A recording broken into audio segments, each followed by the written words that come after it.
welcome to This World. My name is Vikram Chandra, and as always, we have for you a roundup of the big news stories from around the world. And we are going to start with artificial intelligence, which continues to be the biggest theme and one of the biggest stories taking place all around us. And we have a very special guest for you on the episode today. Pedro Domingos, the author of The Master Algorithm, one of the key thinkers in the world of AI, will be joining us to talk about the good, the bad, and the ugly of artificial intelligence. We also turn our attention to the possibility of a world war. Yes, a world war. Could it happen because of the conflict in the Middle East? Could it happen because of the conflict in Ukraine? Could it happen because of Taiwan and China? That's something else we'll be discussing. But let me start with artificial intelligence. About a year or so ago, when I did the first episode of This World, I did tell you that artificial intelligence is probably going to be the biggest story of the year, perhaps the biggest story of the decade, and who knows, one of the biggest stories of the century. Now, if you take a look at the year that's just gone past, it's clear why that wasn't an entirely crazy thing to say. Because the impact of artificial intelligence is increasingly being felt all around us. And we are starting to get a whiff of where AI could disrupt the future. Take healthcare, for example. If you were to ask me, the first place to look at in the next 3 or 4 years where AI could actually make a dramatic difference to our lives will be in healthcare, because AI will have the ability to create drugs much faster. By AI, I mean people in drug discovery using AI models to bring those particular drug molecules to trial much faster than they could earlier. You may have cures coming to conditions that are considered uncurable right now. Those cures will come, and it may be led largely by AI. But all of this is good. There's going to be bad also, and there's going to be plenty of bad, I can tell you. People are going to lose their jobs. You've been hearing me talking about this for a year. It's going to happen. People will lose their jobs. Other jobs will come up in other areas, but there will be a question around all of this. And finally, the big imponderable that I am going to talk to you about one more time is the possibility of what happens if you do have a artificial general intelligence system as intelligent as humans, perhaps becoming much more intelligent than humans. And that could happen really fast. From the time an AI gets to being human level intelligent to the time it becomes 1,000 times or 1,000,000 times more intelligent than humans, may not take a decade, may not even take a year. It could be a matter of days. It could be a matter of minutes. There are some models that say from the time that AI becomes as intelligent as humans to the time it becomes 1,000 times more intelligent than humans, that time period could be 15 minutes or 20 minutes. And that's why we brought in for you one of the key thinkers in this entire field. Professor Pedro Domingos, Professor of Computer Science at the University of Washington. He is the author of The Master Algorithm. And let me tell you a little bit about that book. That book has been one of the most influential books in artificial intelligence. When the Chinese premier, Xi Jinping, was talking about AI for the first time, he had The Master Algorithm on the wall behind him. You've heard of NVIDIA, of course, when the CEO of NVIDIA, Yuan Hansen, was first talking about artificial intelligence and thinking about pivoting NVIDIA to artificial intelligence. Well, The Master Algorithm was one of the books that he asked everyone to read. So, Pedro Domingos, after that build-up, it's great to have you with us. And by the way, the stories are all correct, right, about the Master Algorithm, both Xi Jinping and Yuan Hansen getting everyone to read the book before they started pivoting to AI? Oh, yeah, it's true. I mean, he both told me he was doing it, and several NVIDIA employees have come to me since saying like, oh, you're the author of The Master Algorithm. That's what I read, and it's kind of fun. About a year ago, I did speak to you just after ChatGPT had come, and I'm going to repeat that exercise today to try and get a sense of where we are, a year or so later. At that time, we did feel a lot of revolution was now coming to the world of AI. How do you think this 1 year has gone? Is it as per your expectations, more or less than what you thought would happen? In a way, it's been what we were speculating would happen. Clearly, there was something taking off then, and it has taken off now. We've seen 10 years of progress in terms of the growth of the industry around AI. There's, back then it was ChatGPT and a few other things. And now there really is a whole industry. There are hundreds of startups. Every major player, both in tech and in other companies, has its own chatbot or its own uses for chatbots. There's an enormous amount of money going into this and an enormous number of people going into this. There's also a lot of, problems and grumblings of dissatisfaction and people saying there's a bubble, which maybe there is. So we are now full tilt in this AI boom, if you will, and it'll be interesting to see what's happened a year from now. One of the other areas that I think a lot of people are finding AI incredibly useful, and could be one of the areas of positive disruption, is also in the field of education. I mean, you could argue that GPT-4 or ChatGPT are the most patient and helpful tutors you could have. If you're trying to learn something, it will teach you with infinite patience. Well, so good example. I think generative AI and AI more generally are going to seriously disrupt and improve education. And, there's a real need for that. And for example, Khan Academy has this thing called Khanmigo, which is an agent based on ChatGPT that, on the surface is actually incredibly helpful. But on the other hand, if it's helping you with math, often you get the sums right and it gets them wrong. So as a teacher, this is a good example. As a teacher, it's very unreliable. But teachers can rely on it as a helper. So I think that's what we're going to see. And I think looking forward, the important thing is there's going to be a lot of progress in some areas, and that will directly benefit, areas like education that are some of the harder ones. There will also be areas where, honestly, I think it's hard to see how LLMs will overcome their problems, like the problem of hallucination. So the current AI technology is not enough to build a reliable teacher, is good enough to build a good teacher's helper. Maybe in a few years we will have a reliable teacher, and that will be a revolution of another order of magnitude entirely.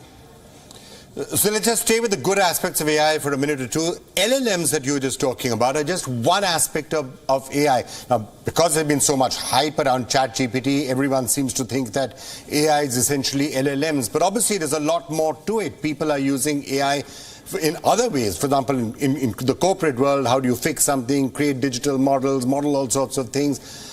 Other than LLMs, what are the areas of AI that you think we've seen a lot of dramatic progress in, and where dramatic impact is going to start to be seen very soon? Well, machine learning for the last 20 years has been what's been driving progress across all of AI. And your typical machine learning application is learning to predict something. For example, I give you a database of medical records of, symptoms of patients and the diagnosis, and the system learns to do it by itself. Right. So if you think of all the possible applications of prediction across all of business, there are a lot. In fact, one good way to think about AI is that it just makes prediction very cheap.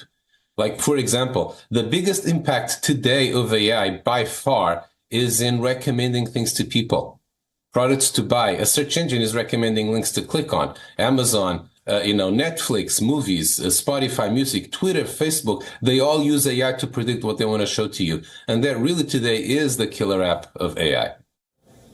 Well, the other thing I think a lot of people use is Google Maps and other such apps that tell you how to get from point A to point B. That's also AI, but all of that is narrow AI. It's not generalized AI in any way.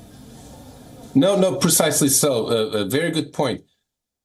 Pre-large language models, all the important applications of AI were narrow in some sense. And LLMs are really the first AI application that is broad and also very important that people know that they're interacting with AI.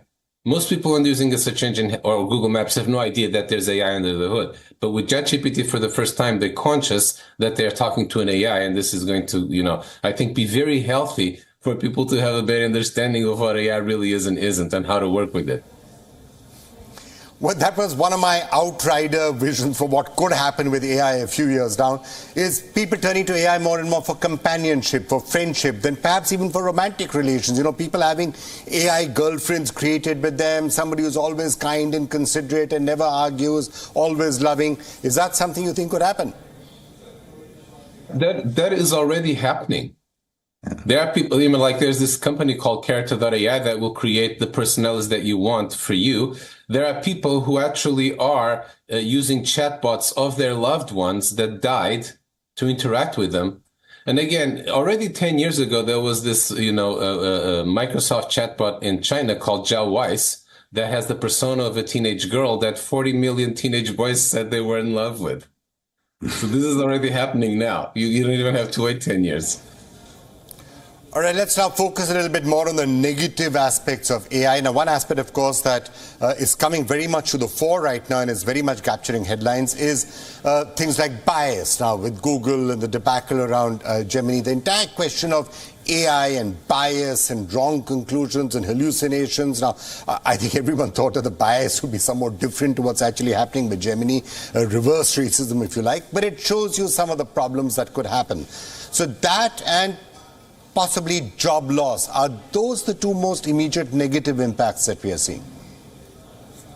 Well, to tackle bias to begin with, the thing that everybody has to realize is that a chatbot is not some magically objective computer system. It is the product of the people who made it and is serving their goals. And Google, I think what happened, Google, I think should be a lesson for everybody, is that Google, technically, it's a super savvy company. They're really the best in AI. But politically, it's dominated by a very narrow clique of people who you may agree or disagree with, but you should realize that the answers that you get from Gemini are the answers that those people wanted to see. You know, I'm not really sure that they wanted to see the founding fathers of America as being African American or kings and queens of Britain being black. I'm not sure that's what they really wanted. No, let me clarify, right? In fact, the first part of the answer to that, you'd be surprised to what extent they actually wanted to see that, because that's how crazy they are. The problem is that, and this again will happen a lot with AI, is that, I mean, what they told the system to do was like, generate images of people of varied races, not just white, right? And then what happened is that, and again, we don't know the details of this, but I can well imagine, the system basically refuses to generate white people.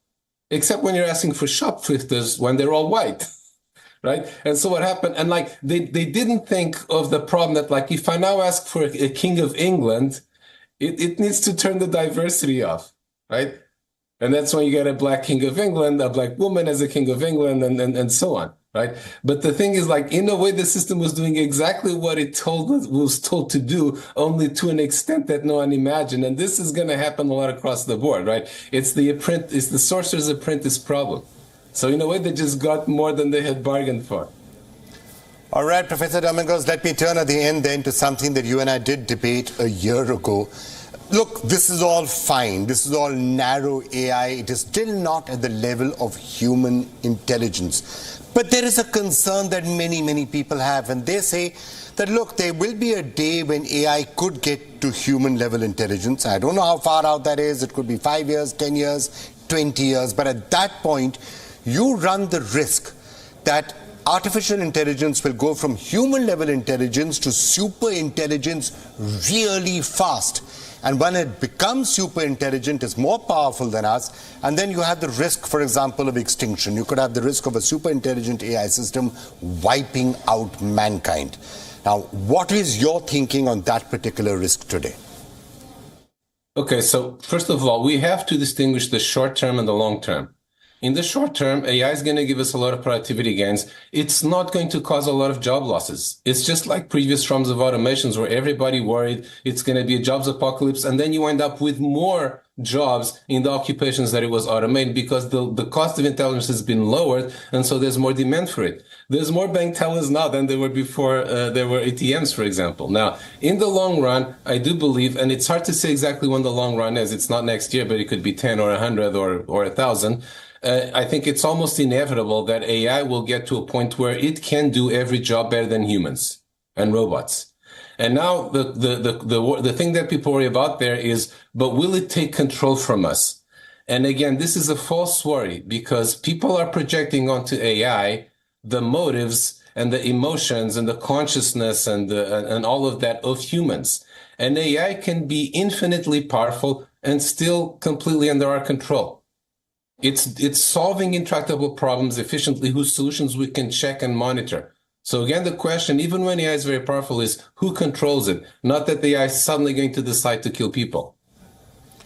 Well, Professor Domingos, I guess that's a debate and a question that we'll have to keep running, because the other side of that particular argument is that a super intelligent system 30 times more powerful than you or 1,000,000 times more powerful than you which is immoral. Who knows what it is going to do and what it could come up with. But as I said, that is a subject which I guess we can continue to debate every 6 months from now as we touch in and see how AI is doing and whether the world is still surviving or not. Professor Domingos, such a pleasure talking to you as always. Thank you so much.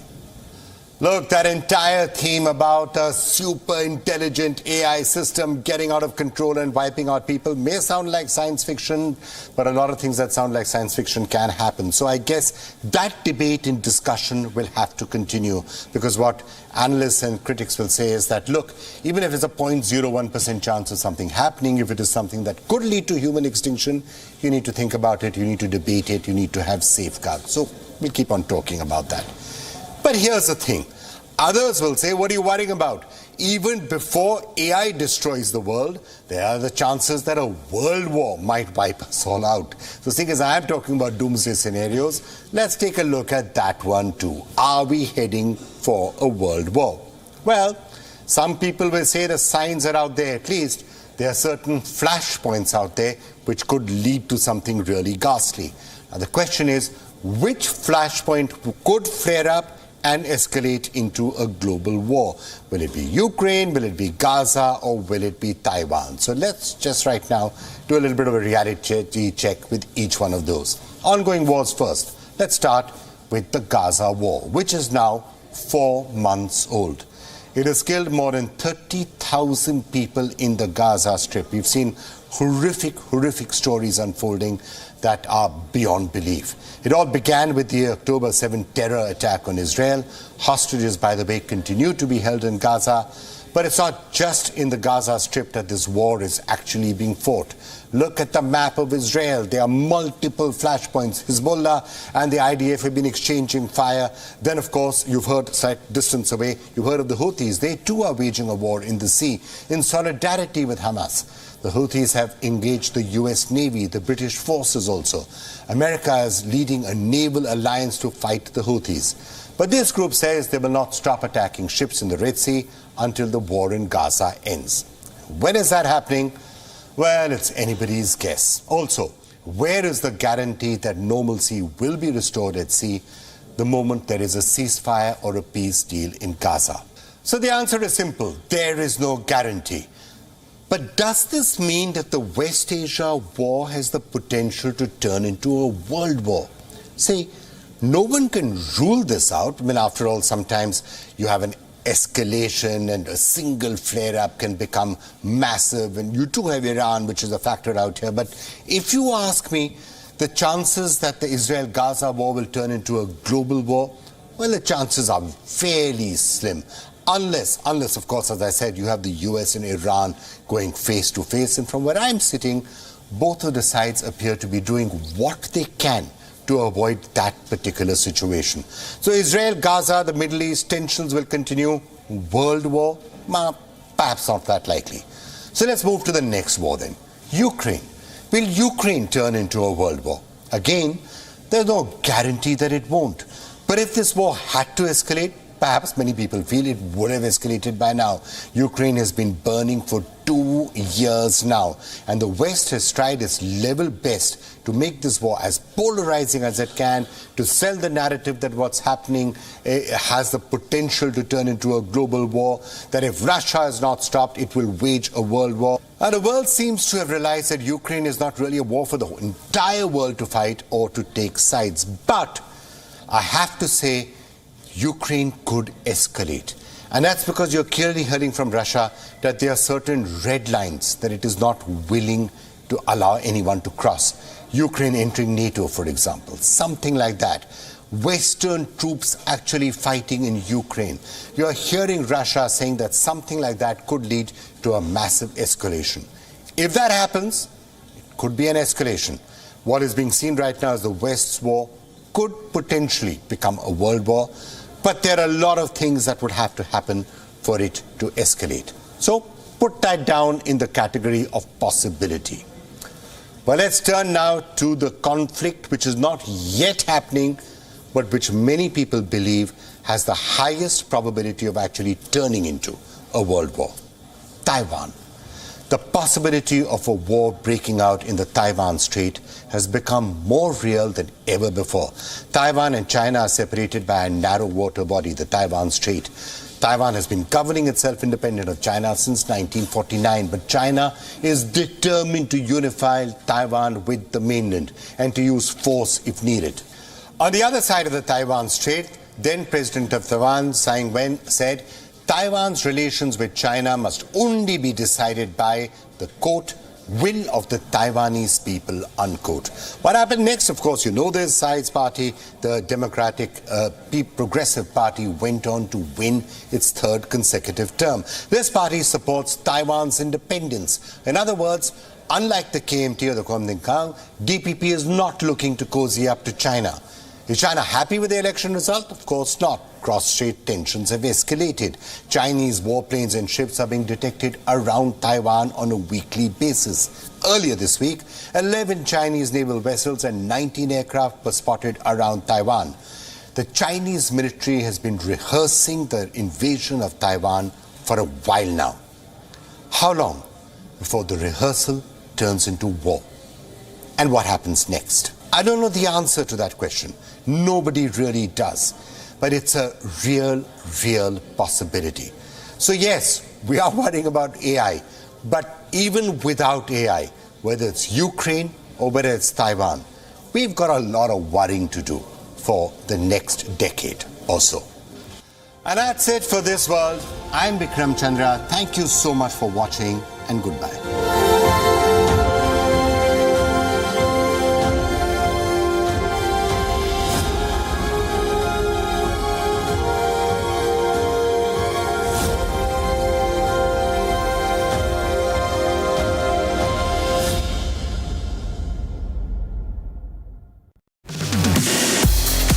This week on eClub, we talk about celebrities who are fighting chronic illnesses.